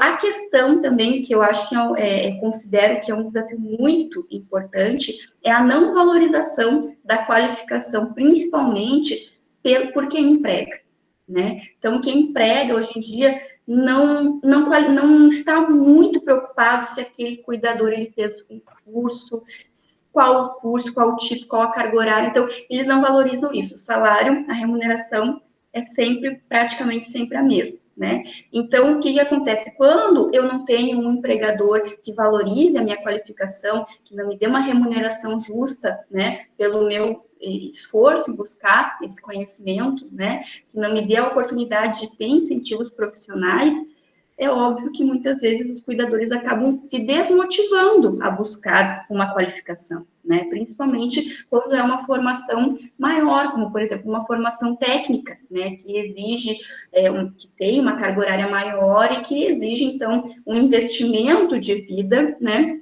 maior. Então, acontece esses entraves que a gente precisa trabalhar e que a gente precisa repensar isso enquanto sociedade, né? Para vocês terem uma ideia, então, existem 16 cursos de formação de cuidadores no Brasil, atualmente, oferecidos por instituições públicas de ensino e que estão devidamente cadastrados, registrados no Ministério da Educação, na plataforma Nilo Peçanha, tá? Então, são 11 cursos FIC, que é de formação inicial e continuada, que são cursos de curta duração, uma carga horária de 160 a 240 horas, que exigem o ensino fundamental completo, e 5 cursos técnicos, né, que são cursos, então, com uma carga horária maior, de 1.200 a 1.500 horas, e que exigem, então, o ensino médio. Tá? No próximo slide, então, a gente só vai ter uma ideia, assim, onde esses cursos estão distribuídos, né? Então, os cursos FIC, que são de curta duração, eles estão presentes em institutos federais, pelo Brasil inteiro, né? Espalhados pelas regiões, né? Enquanto os cursos técnicos, eles, então, estão presentes tanto em institutos federais quanto em escolas técnicas vinculadas à universidade, como é o caso da Escola Técnica em Saúde da Universidade Federal de Paraíba e do Politécnico, né? Do Politécnico aqui da UFSM, é o nosso caso. Então, o nosso curso é o que tem a maior carga horária, né? E que apresenta como componente curricular obrigatório o estágio curricular, né? O que a gente considera bastante importante, que a Andressa vai comentar agora para vocês. Então, agora nós vamos compartilhar com vocês um pouco da nossa experiência na formação técnica de cuidadores de idosos. Em 2018, iniciou no Colégio Politécnico da UFSM o Técnico em Cuidados de Idosos. É um curso que tem a carga horária total de 1.500 horas, sendo 1.200 horas de aula, teóricos e práticas, e 300 horas de estágio obrigatório. E ele tem, então, a duração de 2 anos. O Colégio Politécnico, ele se localiza na Universidade Federal de Santa Maria e oferece cursos em diferentes áreas do conhecimento. Em 2016, iniciou o primeiro curso técnico na área da saúde, que foi o técnico em farmácia. Já em 2018, devido à demanda da sociedade, foi ofertado o técnico em enfermagem e o técnico em cuidados de idosos, o qual falaremos hoje para vocês. É válido ressaltar que são cursos públicos, né, então gratuitos e de qualidade dentro de uma universidade federal. A equipe de docente do curso técnico em cuidados de idosos é uma equipe multiprofissional, que se preocupa, então, com uma visão bastante completa sobre o processo de envelhecimento e sobre o cuidado à pessoa idosa. Podemos dizer também que a nossa atuação se dá de modo interdisciplinar, porque muitas vezes as disciplinas são ministradas por professores de diferentes núcleos. Na nossa equipe, nós temos enfermeiros, fisioterapeuta, terapeuta ocupacional, assistente social, farmacêutica, que trabalham, então, dessa maneira integrada. Vamos mostrar brevemente, de uma maneira bem generalizada, a organização curricular do curso. No primeiro semestre, também denominado de módulo 1, os estudantes abordam os fundamentos da gerontologia, com disciplinas como anatomia e fisiologia, elementos de geriatria e gerontologia, cidadania e direitos dos idosos, processo saúde e doença, seminários de formação, noções de farmacologia e administração de medicamentos. Então, vocês podem perceber que esse primeiro semestre, os estudantes estudam os conceitos básicos para a sua formação. E já é inserido aqui essa visão multidimensional do processo de envelhecimento. O módulo 2, ou segundo semestre, é dedicado à gestão da velhice saudável, com disciplinas de atividade física e lazer do idoso, atividades ocupacionais e laborativas, prevenção de acidentes domésticos e primeiros socorros, saúde e bem-estar do idoso, sexualidade e gênero. Nesse semestre, é enfatizado a questão do envelhecimento ativo e o papel deles enquanto técnicos em cuidados de idosos diante desse cenário. É ressaltado a importância da estimulação, da promoção da saúde, de modo que o sujeito idoso possa desfrutar de uma velhice com qualidade e com autonomia. Já no módulo 3, temos a gestão da velhice fragilizada, com as disciplinas de patologias prevalentes, as rotinas e os procedimentos operacionais para o cuidado, noções de urgência e emergência e o atendimento domiciliar. Nesse semestre, é dedicado ao cuidado, então, do idoso fragilizado, do idoso dependente, tanto a nível de instituição de longa permanência, quanto a nível de atendimento domiciliar. E, por fim, no quarto semestre, temos a gestão de práticas de saúde na velhice. Aqui nós temos uma disciplina que visa o autocuidado do cuidador. Temos também as disciplinas de reflexões sobre o tempo e a finitude de vida, ética profissional, pensando justamente no perfil profissional que a gente quer formar, os aspectos biopsicossociais do cuidado e a nutrição do idoso. Então, de uma maneira geral, é assim a organização curricular do curso. É importante ressaltar que muitas dessas disciplinas apresentam uma carga horária teórico-prática, permitindo que os estudantes adquiram o conhecimento, mas também desenvolvam práticas e vivências nos laboratórios de ensino. Na nossa infraestrutura do Colégio Politécnico, nós temos 2 laboratórios. O primeiro, dedicado à aprendizagem de procedimentos técnicos do cuidado, então, as rotinas de saúde em si, e o segundo laboratório, que está em fase de construção, onde os alunos vão poder vivenciar as rotinas do atendimento domiciliar. além dessas disciplinas teóricas e das vivências práticas, temos também uma carga horária de estágio.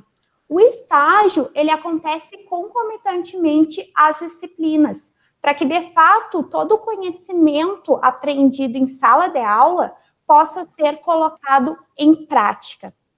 Esses estágios, eles são obrigatórios e a cada semestre, então, os alunos têm objetivos, têm aptidões a serem alcançadas.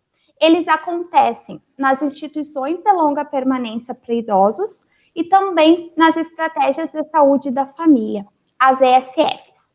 Uma parte do estágio é supervisionado e acompanhado pela equipe de professoras. E a outra parte, que é o estágio final, os alunos são vinculados à equipe do local onde eles escolhem fazer estágio, para já vivenciarem o mundo e a rotina de trabalho. Essa é uma experiência bastante interessante que nós podemos compartilhar com vocês, porque muitos dos estagiários acabam sendo contratados por esse local onde eles escolheram fazer estágio. Então, também já é uma forma de estarmos inserindo eles no mundo do trabalho. Então, nós já temos uma turma formada.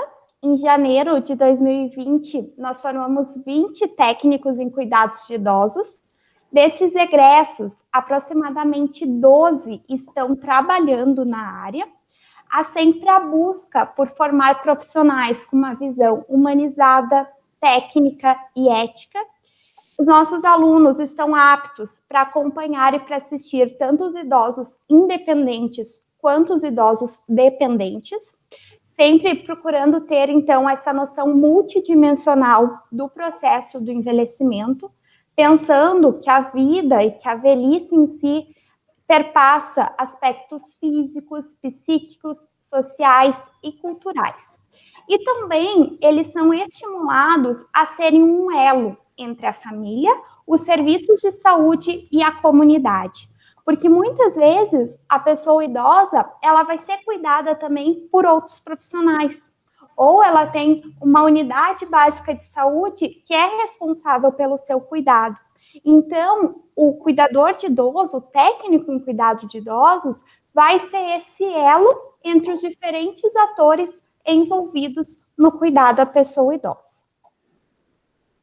Então, encaminhando para as considerações finais, nós trouxemos algumas reflexões, primeiramente para os profissionais e para os estudantes de saúde que estão acompanhando esse seminário. Tenham nos cuidadores de idosos grandes parceiros de vocês no cuidado à pessoa idosa. É essencial que a gente saiba trabalhar em conjunto, trabalhar em equipe. Isso vai possibilitar um cuidado mais qualificado para a pessoa idosa. É essencial. Além disso, sejam propagadores do saber. Conversem, troquem informações com os cuidadores de idosos. Possivelmente, são esses cuidadores que vão estar mais próximo da pessoa idosa, que vão estar diretamente e diariamente com ela. E para além do cuidado à pessoa idosa, observem também esse cuidador. Como a Mônica relatou na primeira fala, perguntem como ele está se sentindo também. Observem a família da pessoa idosa. Enfim, tenham um olhar ampliado para todo esse contexto. E a todos, então, que estão participando desse evento, nós reforçamos que, diante da multidimensionalidade do processo de envelhecimento e de todos os aspectos e fatores que foram trabalhados nessa noite, torna-se essencial a qualificação profissional dos cuidadores de idosos. Pensando essa qualificação profissional como uma construção social. Ou seja, é importantíssimo que a sociedade como um todo valorize cada vez mais o profissional cuidador. E que esse cuidador possa aliar a capacidade técnica, o saber científico, às suas características pessoais, como empatia, responsabilidade, humanização, oferecendo dessa forma um cuidado integral, efetivo e qualificado à pessoa idosa. E para a gente encerrar, então, a gente sabe, né, que, como foi comentado, existem bastante desafios ainda, né? Porém, mesmo com esses desafios, com esses entraves que a gente tem, o campo de atuação dos cuidadores de idosos, ele é muito promissor, né? Porque ele está em constante expansão, acompanhando o ritmo de crescimento da população idosa, né? E, consequentemente, a demanda por capacitação, por formação, ela também está aumentando e é cada vez mais necessária, né? E fica, então, a reflexão para que a gente possa pensar que a formação e a valorização do profissional, elas dependem do reconhecimento da sociedade, né, do cuidador, enquanto um profissional, né? Então, é importante que a gente retome esse debate acerca, né, de regulamentar a profissão, porque a gente vai estar pensando também na construção daquela sociedade que a gente quer para o nosso próprio futuro, né? Somos seres que já nascemos e envelhecemos, a gente tem que pensar nisso também, certo? A gente agradece, então, a participação, a atenção de todos, a acolhida, né? Agradece a todos do Pacto pelo convite e nos colocamos à disposição para dúvidas, tá certo? Obrigada. Obrigada.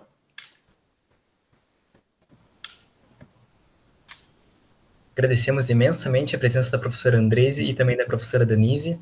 Falar de vocês acerca do cuidado qualificado, dos desafios e as evoluções da profissão foi extremamente enriquecedora e esclarecedora. Agradecemos por estarem presentes nesse dia compartilhando conosco seu enorme conhecimento. Neste momento, iremos responder algumas perguntas que foram encaminhadas pelo chat. A primeira pergunta, direcionada à doutora Mônica Brauna. De que maneira o terapeuta ocupacional auxilia o cuidador informal na promoção da literácia do sujeito cuidado? Como promover ao sujeito que ativamente desenvolva seu papel social, pessoal e ocupacional?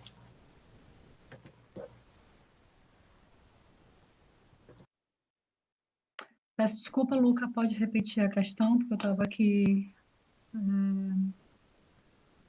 Claro, vou repeti-la. Sim. De que maneira o terapeuta ocupacional auxilia o cuidador informal na promoção da literácia do sujeito cuidado? Como promover ao sujeito que ativamente desenvolva seu papel social, pessoal e ocupacional? Ok. O terapeuta ocupacional, ele tem um papel muito importante na ajuda da literacia do cuidador informal. Como? Capacitando, né, através de grupos psicoeducativos, através de grupos de ajuda mútua. Ele também pode fazer a capacitação através com uma equipe multidisciplinar no âmbito de, eventos ou participação pontuais, tá? Ou mesmo através de formações, se é assim que eu posso dizer, mas eu gosto mais do nome capacitação, e aí promover a literacia, que é exatamente dar todo o suporte informal, todo suporte de informação para o cuidador, para que ele tenha toda a informação de suporte para que ele consiga fazer bem o seu papel. Ele pode, através do terapeuta ocupacional, pode dar informações, por exemplo, ajudá-lo à organização do cotidiano, né? Fazer com que ele não esqueça das atividades dele, de autocuidado, de produtividade, de lazer, mas também o próprio terapeuta ocupacional pode também ajudar o cuidador informal com algumas estratégias ou técnicas, né, no âmbito de atuar com a pessoa com demência. As estratégias podem ser imensas, desde trabalhos não estou dizendo que ele vai fazer estimulação cognitiva, mas ele pode muito bem ser aconselhado a fazer algo que melhore a memória, ou então, pelo menos, faça algum trabalho que seja ali condicionado para a memória da pessoa que ele cuida. Então, ele pode também, claro, o terapeuta ocupacional, ajudar nas estratégias, digamos, numa mudança de leito, de cadeira de roda para a cama, e assim por diante. E a outra questão é em relação ao desenvolvimento... Luca. Como promover ao sujeito que ativamente desenvolva seu papel social, pessoal e ocupacional? Pronto, então é assim, o terapeuta ocupacional, ele vai ajudar o cuidador informal, claro, a desenvolver todas essas eh, competências, se é assim que eu posso dizer, para que ele consiga desenvolver o melhor possível o seu papel, desenvolver o papel através do ajuste das ocupações, para que ele consiga assumir vários papéis, mas que ele consiga ainda ter um cotidiano organizado. Perfeito, muito obrigado. A próxima pergunta é direcionada à professora Andrese. Como está sendo a experiência de aulas somente online? Como integrante da primeira turma, foi muito importante o convívio com professores e colegas. Muitas palestras, trabalhos, apresentações, aulas práticas, troca de experiências e principalmente estágios.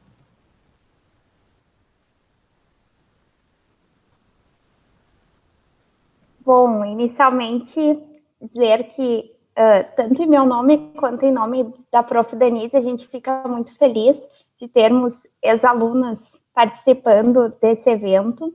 Muito obrigada pela participação, pela interação.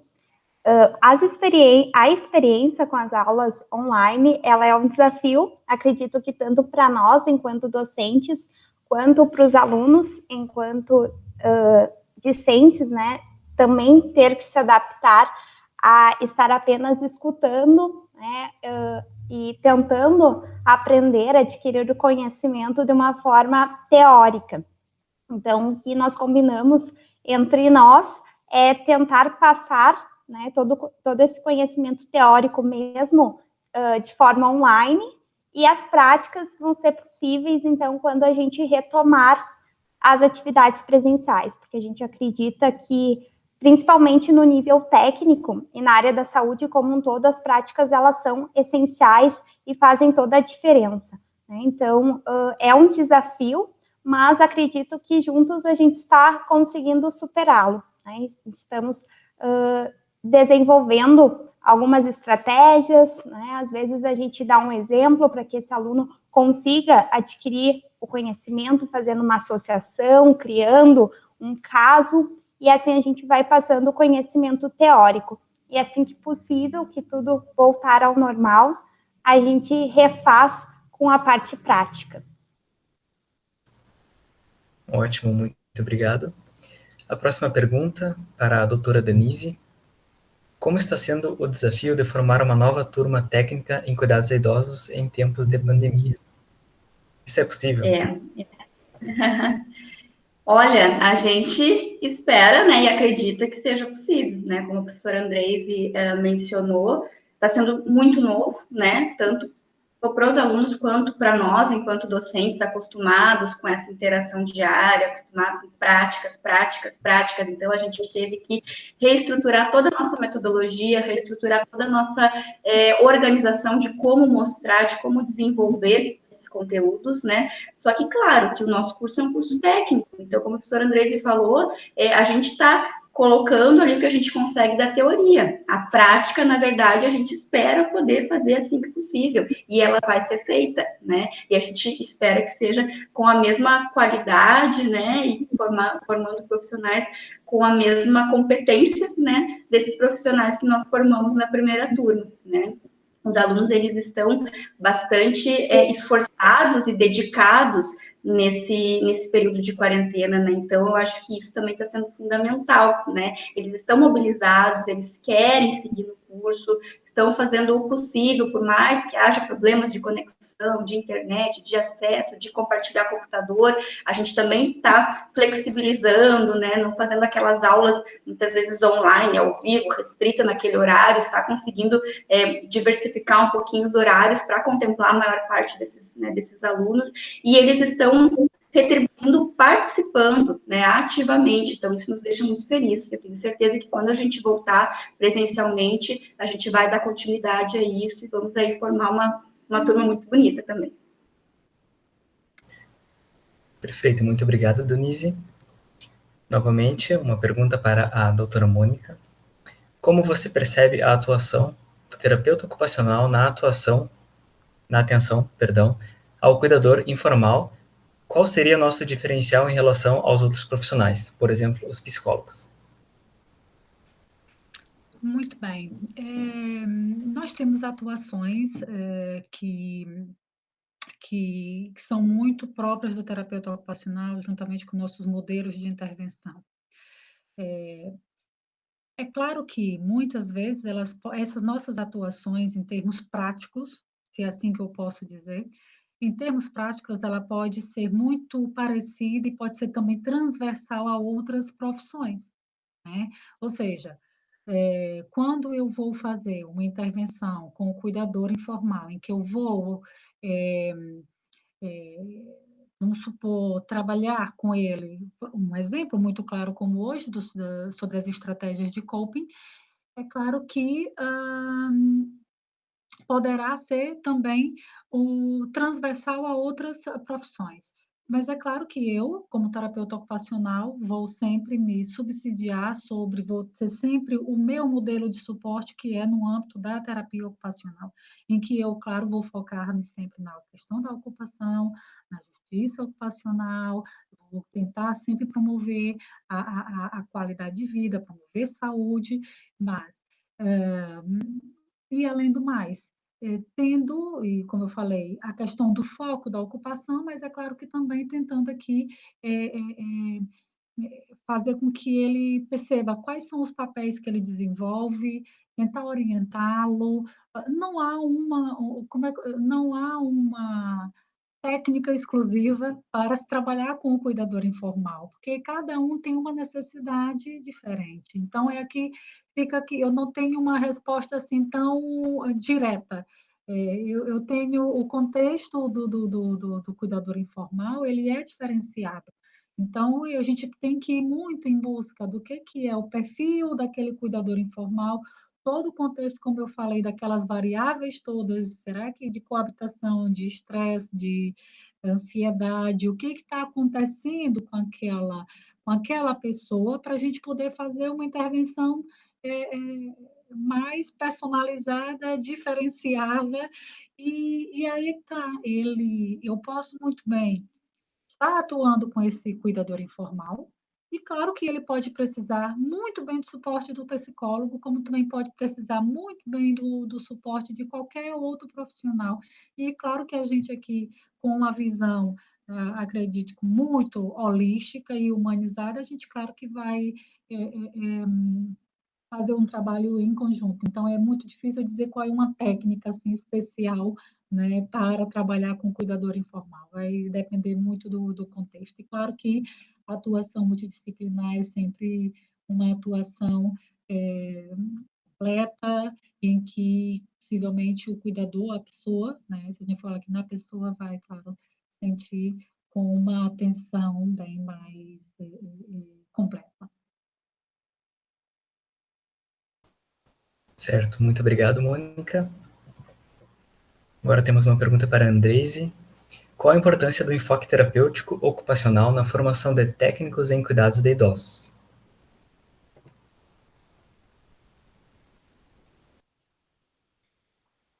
Bom, acho que a terapia ocupacional, ela entra muitas vezes numa desmistificação de algo que muitas vezes os cuidadores formais têm como certo, né?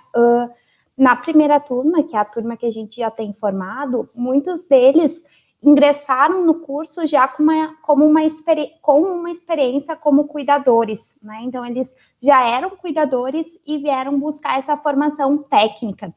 E muitas vezes os cuidadores, eles têm a ideia de que, como eles são contratados para exercer o cuidado, eles devem fazer pela pessoa idosa, né? Então, não está errado dar comida na boca, não está errado dar o banho pelo idoso, né? E eu acho que a terapia ocupacional entra muitas vezes desmistificando isso, né? Dizendo que no momento em que a gente cuida da pessoa idosa, a gente deve manter a funcionalidade dela, deve manter a autonomia e a independência sempre que possível. Claro que em algumas vezes, quando o idoso já está dependente, quando o idoso já é mais fragilizado, tem algumas atividades que vão ser feitas pelos cuidadores mesmo. mas que mesmo assim eles possam escutar esse idoso, eles possam manter uma comunicação com esse idoso quando isso for possível, tentar entender qual o desejo da pessoa idosa, né? Preservar sempre que possível a autonomia, a independência. Acho que essa questão da independência, da autonomia, da funcionalidade é uma das grandes chaves de se ter uma docente terapeuta ocupacional na formação de cuidadores. Além disso, acho que entra também a questão da estimulação, né?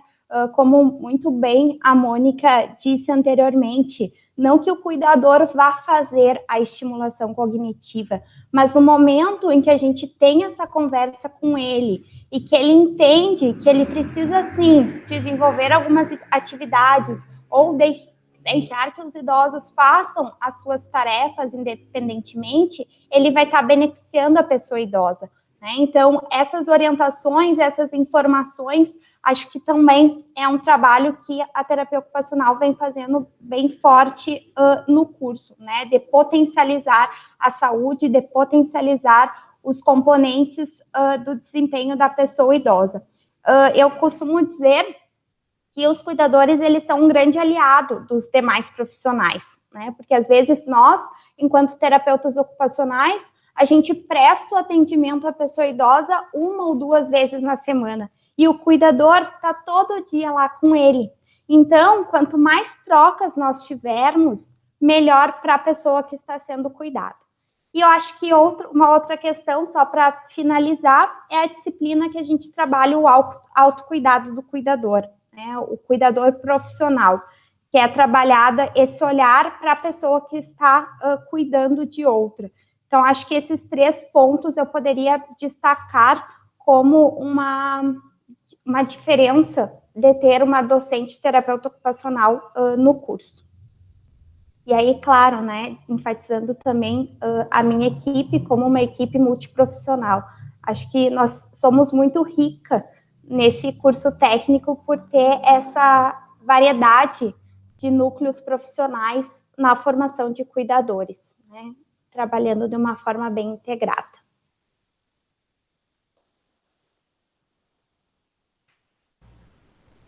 Ótimo, muito obrigado, Andreise. Agora nós temos a última pergunta, direcionada à professora Denise. No entanto, sinta-se livre para também agregar a ela, Andreise. Então, a pergunta é: os alunos do curso possuem facilidade de se encaixar no mercado de trabalho quando finalizam o curso? Qual a experiência de vocês com a primeira turma? Sim, nós temos ótimas experiências, né? Então, como a Andreise mencionou durante a palestra, a gente acredita que a inserção de um estágio durante, né, o curso técnico, além das aulas no laboratório, eles têm a possibilidade de vivenciar um estágio. Parte desse estágio ele é supervisionado por nós, enquanto docentes, a outra parte ela tem uma supervisão indireta, então eles têm aquele contato direto com a instituição e com os profissionais que lá trabalham, interagem com a equipe, né, demonstram todas aquelas vivências teórico-práticas que eles tiveram ao longo do curso, então eles fazem uma troca muito rica com as equipes, né, desses locais, e a experiência prévia que nós temos é de que muitos desses alunos foram convidados a trabalhar nas instituições em que eles realizaram os estágios, né, e até hoje as instituições entram em contato comigo, né, enquanto coordenação, olha, a gente está precisando de cuidador, divulga aí, vai, né, divulga para os teus alunos e tal, porque a gente deixou, né, a gente está muito orgulhosa, né, por ter deixado esse legado, digamos assim, né, por ter participado dessa formação, né, ter contribuído para a inserção de pessoas competentes no mundo do trabalho, que hoje estão sendo bastante requisitadas, né. Então, ali, na verdade, quando a Andressa comentou que a gente tem 12 profissionais trabalhando de 20, eu acredito que sejam mais, né, então até os alunos que estão, né, me assistindo agora, provavelmente é mais, é que o contato que eu fiz, né, foi um contato com uma das representantes e muitas vezes os contatos, eles se perdem um pouco, né, depois de uma formação, então eu acredito que seja muito mais, e constantemente a gente vem enviando para a representante, né, que foi a representante de turma, propostas, divulgações de vagas de emprego, né? Então, isso continua para além, né? É uma turma que já se formou, que já está seguindo seu caminho, e que ainda assim a gente tem contato com essas, né, com essas propostas, com essas vagas que aparecem. Então, com certeza, é um campo bastante promissor mesmo, e as pessoas têm procurado, agora que o nosso curso ele está mais divulgado, né? Na mídia, enfim, nas redes sociais, então as pessoas procuram o nosso curso, né? Porque acreditam, porque sabem, ou porque conhecem já os nossos alunos e veem que a nossa formação ela é bastante ampla, né? Engloba muitos aspectos. Então, né, todos nós estamos muito felizes com isso. Perfeito, muito obrigado, Danise. Em nome do Pacto, gostaríamos de agradecer a disponibilidade das palestrantes por estarem presentes aqui conosco, enriquecendo a nossa noite ao compartilhar conhecimentos e temas muito relevantes ao estudo da saúde do idoso e do cuidador. E para encerrarmos, eu gostaria de lembrar aos inscritos que para confirmar sua presença é necessário preencher o formulário que já foi encaminhado no chat e também por e-mail. E estará disponível até às 22 horas do dia de hoje, horário de Brasília. A palestra será disponibilizada no canal do Pacto UFSM no YouTube ao final do evento por uma semana, conforme acordado com as palestrantes. O Pacto agradece imensamente a disponibilidade das palestrantes conosco hoje, do Farol por disponibilizar este espaço de troca de conhecimentos e a todos os participantes presentes. Também agradecemos o apoio da Universidade Federal de Santa Maria e da Associação Brasileira de Alzheimer, Subregional de Santa Maria. Nos encontramos amanhã às 18 horas pela mesma plataforma, com o eixo intitulado O papel e a importância das ações de Alzheimer. Muito obrigado e desejamos a todos uma boa noite.